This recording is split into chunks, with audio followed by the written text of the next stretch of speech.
warahmatullahi wabarakatuh. Waalaikumsalam warahmatullahi wabarakatuh. Selamat siang semuanya. Siang.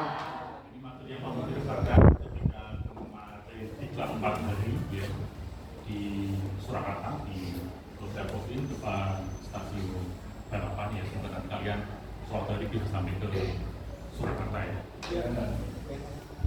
Mau dibacakan kalau yang kurang jelas ini ya. Selamat datang para pendekat 12A kita.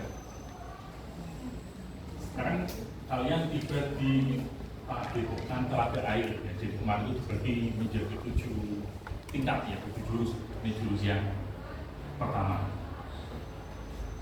Di sini kalian akan lebih mengenal diri untuk mengoptimalkan cara berpikir, merasakan potensi diri yang mengalir, mengoptimalkan yang lebih baik semakin hadir. Selamat melanjutkan pelajaran pertama. Hati-hati tergelincir. Nah ini padepokannya Telaga Air. Kurang jelas ya? Ya, ini jelas ya. Ini nanti ada 4 aktivitas yang saya akan sampaikan kepada kalian. Yang pertama aktivitas, kemudian refleksi, kemudian konsep dan aplikasi. Ini nanti kalau kalian sebenarnya mau sampaikan sekarang, tapi kalau saya sampaikan nanti waktu ini akan banyak terbuang untuk kalian akses aplikasi ini. Misalnya kalau bisa ke grup ya, nanti kalian mengerjakan ini bisa tahu potensi kalian apa ya, nanti bisa beritahu ya. Nanti ada 4 aplikasi nanti kalau sampaikan yang asesmen, yang aktivitas, tes kemampuan. Jadi nanti simulasi asesmennya, untuk saja kalian sudah asesmen ya. Silakan lakukan asesmen pada tautan berikut ya, tautannya aku pintar, kemudian tes kemampuan. Nanti setelah dikerjakan kalian akan dapat hasilnya. Berkumpullah dengan peserta lain yang memiliki hasil serupa. Lakukan diskusi dengan mereka, temukan persamaan dan keragamannya. Kita kemarin di Surakarta itu melakukan tes dengan aku pintar, kemudian nanti terbentuk 3 kelompok. Yang pertama itu berdasarkan gaya belajarnya, nanti yang auditori, kemudian visual, sama kinesthetik. Itu nanti hasil dari asesmen ini. Nanti simulasinya lakukan asesmen pada tautan tadi ya. Ini yang pakai karierinklusif.com. Kemudian setelah mendapatkan hasilnya berkumpullah dengan peserta lain yang memiliki hasil serupa bersama yang diskusi dengan mereka, temukan persamaan dan keragamannya. Jadi kemarin ini karena ketika di hotel 4 jam pelajaran, jadi waktunya cukup ya.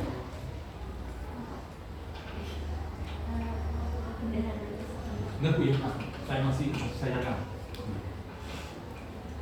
Kemudian diskusi dan gali makna, bukan siapa saja yang dikenali.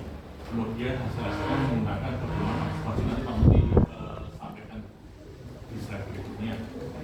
Bagaimana hasil asesmen membantu kalian dalam menjalani karir atau pekerjaan. Jadi kalian nanti kalau sudah melakukan asesmen, kalian tidak perlu bingung lagi karena nanti hasil itu tidak dikira-kira, tetapi sudah diproses dengan asesmen.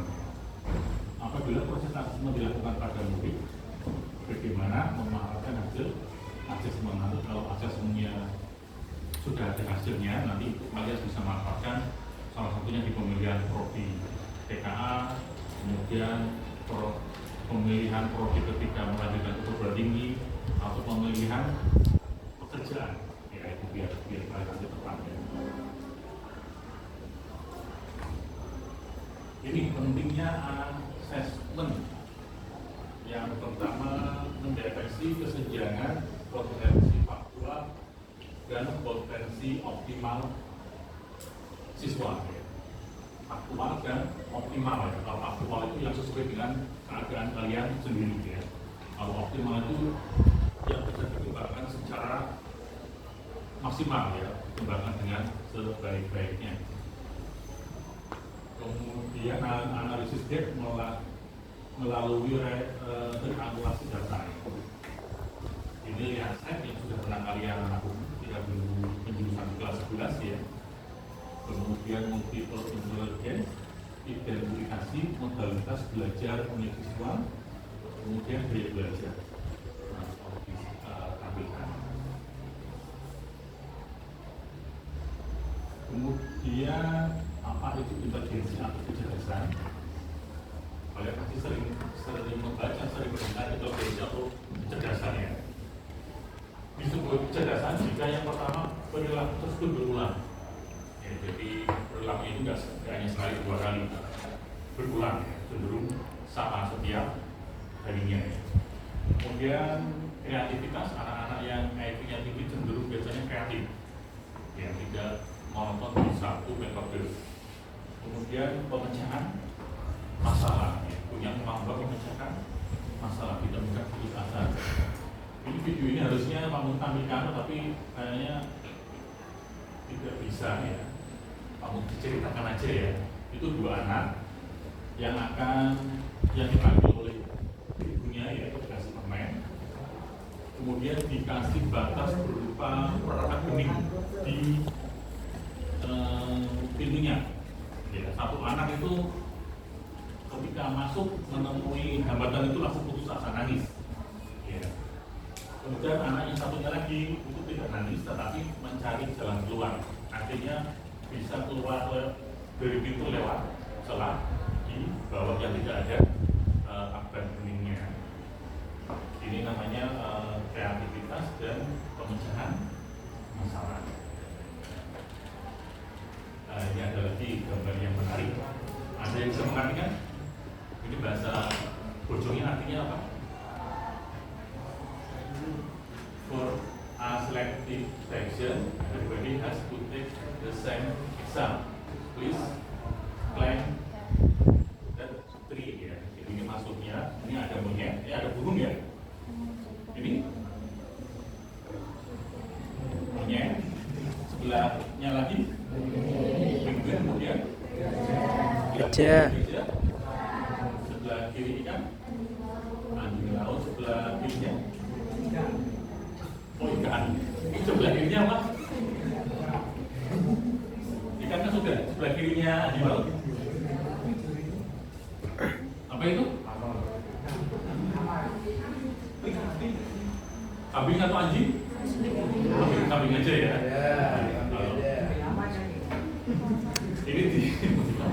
Ini disampaikan. Ini yang di kursi itu pengujinya ceritanya ya.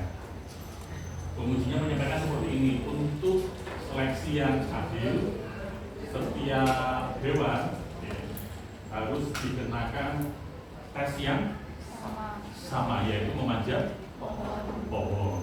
Jadi kalau dikenakan tes yang sama yang mana? Iya. Kalau ikan suruh manjat, ya bisa. Ini ibaratkan kalian ya, itu bukan hewannya ya, kemampuannya ya. Ada yang disuruh manjat pohon langsung cacep gitu ya, langsung bisa memanjat ya. Ada yang bisa manjat, ada yang bisanya meniti, ya. Ada yang berlari, ya. Ada yang berenang, ada yang bersepeda. Jadi kalau digerakkan kalian, setiap dari kalian itu adalah punya kemampuan atau potensi yang berbeda-beda. Ya. Ada yang senang hitung-hitungan, ya. Ada yang ekonomi, ada yang mata pelajaran yang lain, ada yang senang di musik, mungkin meskipun SMA juga mungkin senang bongkar-bongkar musik, tapi nggak bisa balik lagi, gitu ya. Jadi ini ya konsepnya, setiap kalian itu unik, tidak bisa disamakan satu dengan yang lain. Ya.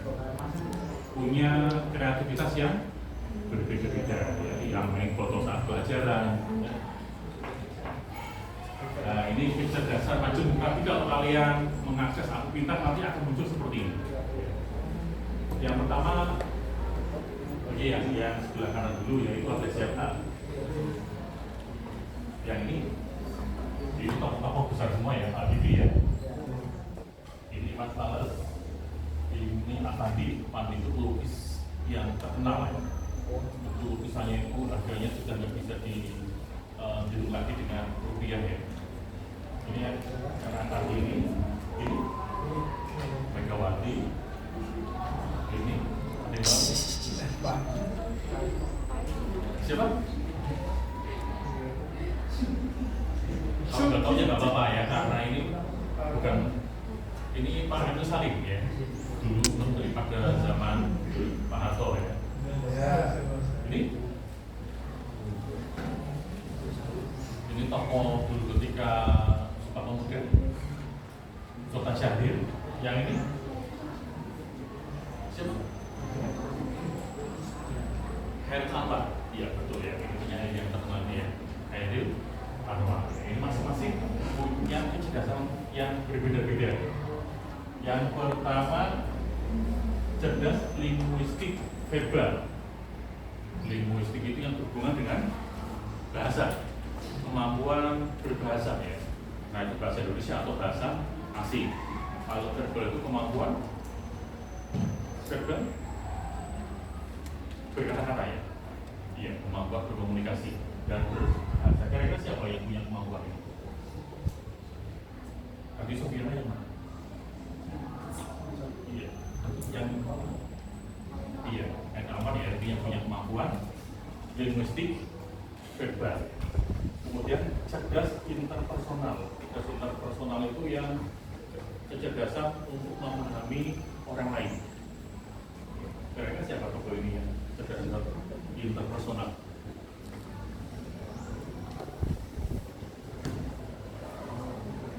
Anak ini masuk dah? Iya, Pak Emil Salim ya. Kemudian cerdas naturalistik. Ini kecerdasan dalam yang berkaitan dengan alam. Ya, ini biasanya seniman ya. Sini Pak Pandi ya. Cerdas musikal siapa? Iman Fales ya. Cerdas logikal matematikal.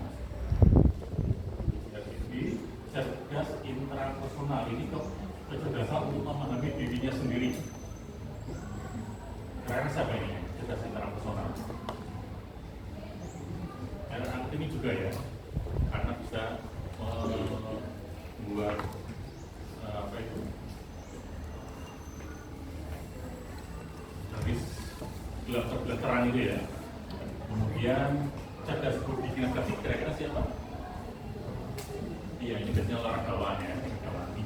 Kemudian cerdas visual spasial, ini biasanya pembalap, kemudian arsitek juga bisa.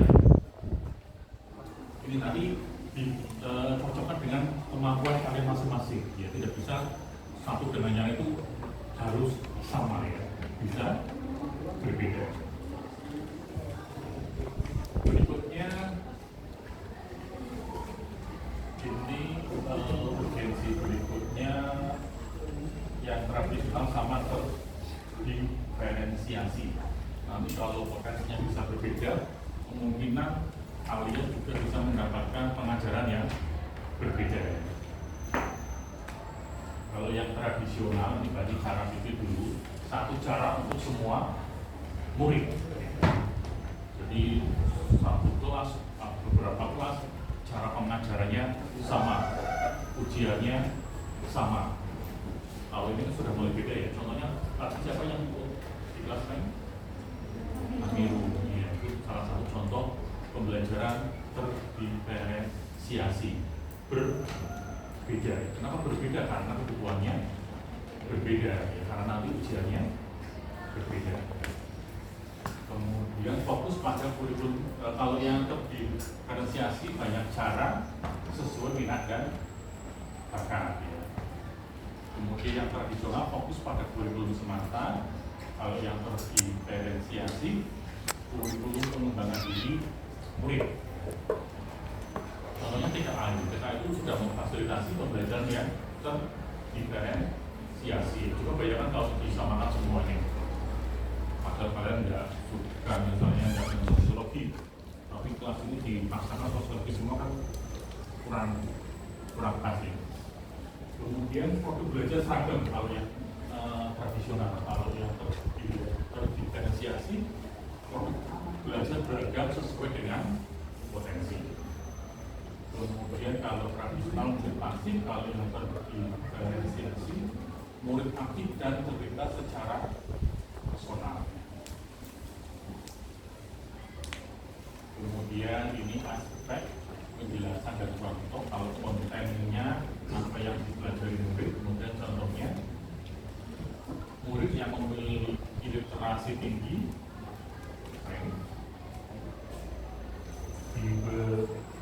diberi teks analisis murid lain membaca pikasan atau menonton video ya, karena tadi berbeda ya. Kemudian prosesnya bagaimana murid belajar melalui diskusi, praktik atau simulasi sesuai gaya belajarnya. Kemudian proses bagaimana murid menunjukkan pemahaman, murid yang menulis desain, membuat video atau poster.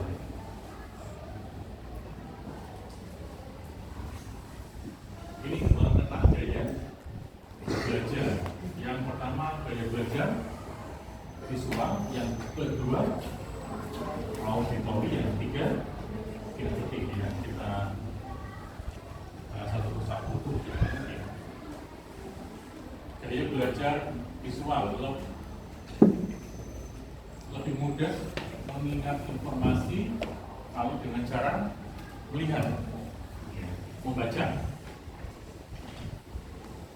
Strategi pembelajaran yang efektif gunakan gambar peta konsep, video, kemudian infografik. Ajak murid membuat catatan warna-warni, kemudian mind map atau sketsa. Ada mungkin kalian yang lebih nyaman kalau belajarnya dengan membaca. Ya, pokoknya harus benar-benar membaca, harus benar-benar langsung melihat. Nggak boleh ada gangguan suara atau gerakan yang mengganggu kalian belajar. Ini berarti kalian kecenderungannya ke gaya belajar visual. Ada dengan beberapa yang gaya belajarnya harus seperti ini. Waktunya harus tenang, harus tenang. Kemudian baru bisa masuk kalau kalian membaca. Apalagi kalau misalnya bukunya itu menarik ya, ada nggak hanya tulisannya bisa aja, tapi ada variasi warna. Itu kalian berarti gaya belajarnya gaya belajar visual. Ada yang gaya belajarnya visual? Ya, jadi nanti kalian kalau gaya belajarnya visual lebih banyak main di warna, peta konsep, dan sketsa ya. Buku atau catatannya bisa dibeli stabilo atau aplikasi warna ya. Tapi jangan yang buku perpus ya, buku kalian sendiri ya. Gaya belajar yang kedua, gaya belajar auditori. Maksudnya apa? Lebih cepat menangkap pembelajaran dengan cara auditori, berarti iya, mendengar. Kadang ada juga yang belajar itu di samping temannya yang sedang membaca. Ya, tinggal duduk aja, nanti akan teringat. Ya, misalnya Evan seringnya membaca visual ya, dibaca agak keras, kemudian asal mungkin gaya belajarnya auditori. Diam, tapi mendengarkan Eksan membaca. Eksannya dari visual itu bisa menangkap materinya, asal mungkin dari mendengar Eksan bicara itu bisa menyerap materinya. Ini yang auditori. Cenderung mengulang informasi dengan cara mengucapkannya. Jadi strateginya gunakan diskusi, tanya jawab, rekam suara, langsung edukatif, dorong murid untuk menjelaskan kembali materi dengan kata-kata sendiri. Jadi kalau gurunya tahu, oh ternyata itu soal metode belajarnya auditori, nanti tidak disuruh menghafal, tetapi mengucapkan kembali yang sudah didengarkan. Ada yang auditori? Selain Eksan? Ada yang gampang menangkap materi dengan mendengar itu? Ini kalau kalian upload gampang ya, nanti kalian tinggal masukkan tesnya ke PDF-nya, nanti ada aplikasi yang bisa membacakan untuk kalian. Yang ketiga, gaya belajar apa itu? Kinestetik. Kinestetik itu yang apa? Coba ya. Belajar dengan cara melakukan atau mempraktikkan secara langsung. Suka praktik, eksperimen, kemudian aktivitas fisik. Jadi, kalau yang kinestetik itu sambil memperagakan. Kalau sambil belajar itu nggak hanya diem, dibaca sambil jalan, ya, sambil manjat pohon di atas pohon gitu ya. Dan mungkin langsung juga dipraktikkan. Baik kita nggak perlu ya, nanti langsung dipraktikkan. Itu yang kinestetik. Biasanya yang kinestetik itu yang atlet ya, yang olahraga. Ini 3 gaya belajar untuk kalian ketahui masing-masing, kalian yang paling tahu dengan gaya belajar kalian. Kalau belum tahu nanti kamu kirim aplikasinya ya. Kemudian mengenali potensi untuk karir masa depan. Kenapa penting? Kenapa potensi hubungan dengan karir? Coba bayangkan kalian misalnya dari TK sampai SMA itu nyamannya dengan metode visual. Kemudian dapat pekerjaan yang banyak gerakannya, kira-kira nyaman gak kalian? Iya, kalian hubungannya dengan itu ya.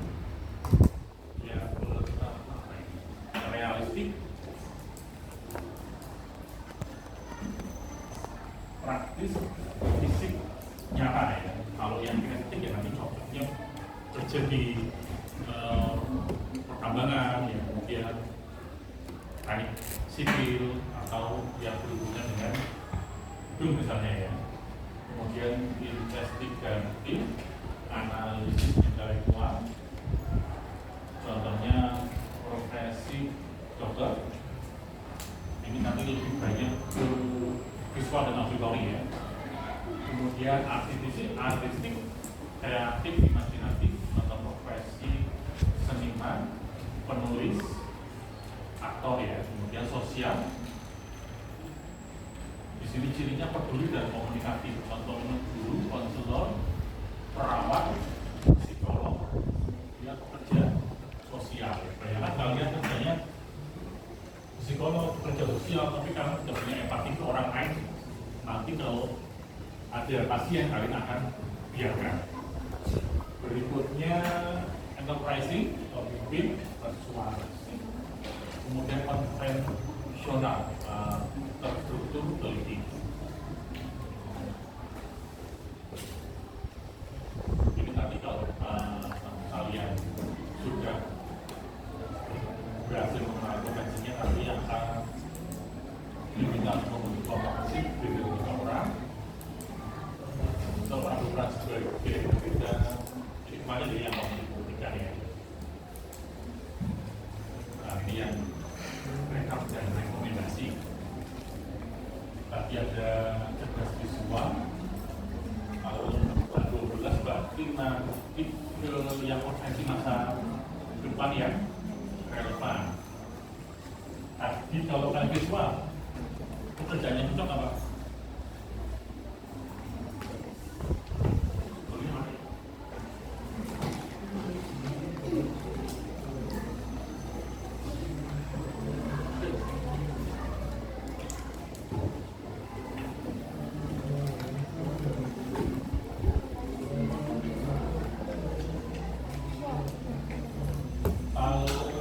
Gaya belajar atau kedepannya visual, tapi pekerjaan yang pas kira-kira apa? Ya, ada semua. Ya. Kalau ini aja contohnya, yang cerdas naturalistik, nanti profesinya yang pas apa? Sosiologis, ya ada lagi jawaban.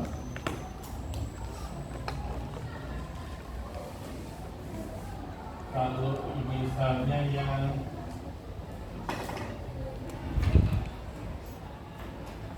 cerdas logikal matematik, profesi yang sesuai, pinter hitung-hitungannya, pinter logikanya, nanti kerjaan yang sesuai.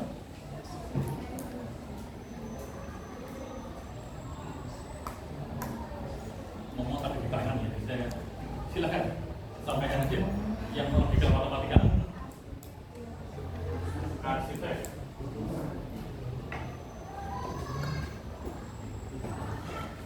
silakan arsitek. Pak Nasir itu berapa itu? Iya, matematika ya, saya.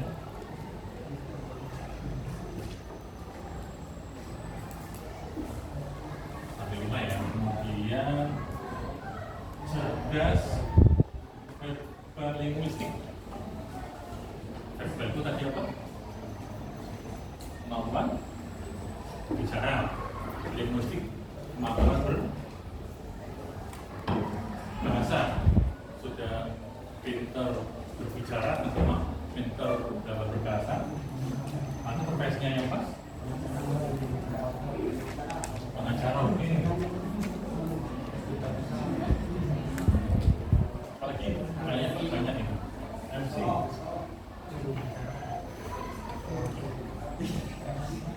Juru bicara, oke.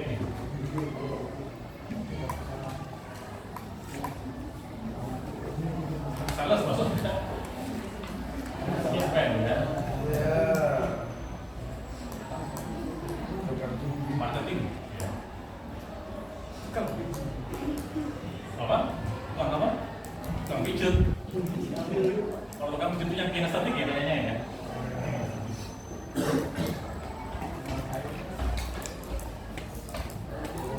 Kalau yang cerdas interpersonal, tadi apa yang interpersonal? Interpersonal itu kemampuan memahami. Itu kalau pinter. Kalau pinter, ini orang lain.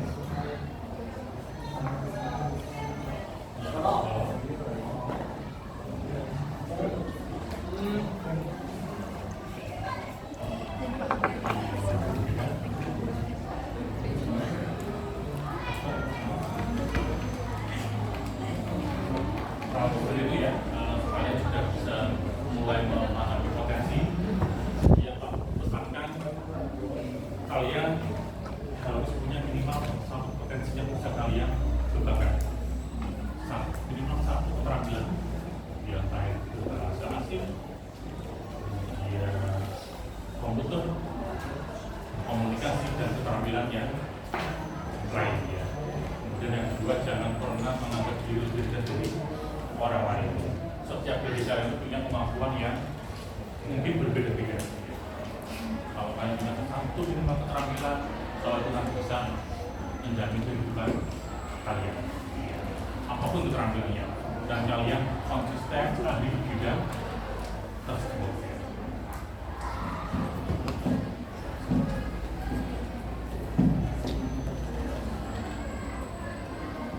Selamat pendengar ya, dari kalian 12A ya, kami sudah menguasai jurus pertama, bukan jurus kedua ya.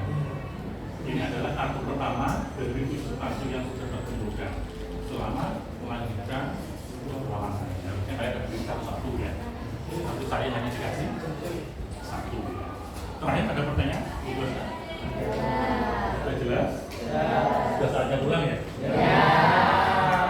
Terima kasih 12A atas perhatiannya. Terima kasih sudah bisa hadir semuanya ya. Tetapi semua ada di absen juga. School ID yang sudah saya kirim tolong diperbaiki. Yang banyak absensinya. Ya. Sekali lagi terima kasih. Selamat siang menjelang sore semuanya. Assalamualaikum warahmatullahi wabarakatuh. Waalaikumsalam warahmatullahi wabarakatuh.